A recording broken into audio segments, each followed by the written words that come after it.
Shughuli za uchaguzi na biashara zilitatizika kwa muda mjini Kapsabet baada ya mamia ya wakazi kutoka kijiji cha Kirokpekt, kaunti ya Nandi kuandamana kwa zaidi ya kilomita 20 kushinikiza baadhi ya mabwenyenye kuruhusu upanuzi wa ujenzi wa barabara ya Kapkonoin iliyozuiliwa.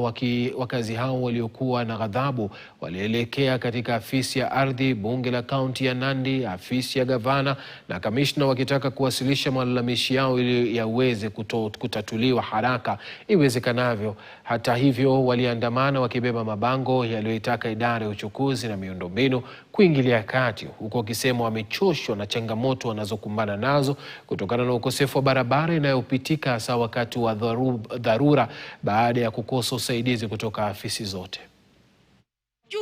Si afunguliwe sisi njia, tunataka njia ifunguliwe. Mbona kama angekuwa mtu mwingine ungesema njia ifunguliwe?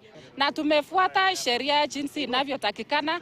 Tumekuja hapa leo ili kuomba gavana wetu, kwa sababu hiyo barabara iko chini ya serikali ya kaunti, ili aweze kutusaidia hiyo barabara ipanuliwe.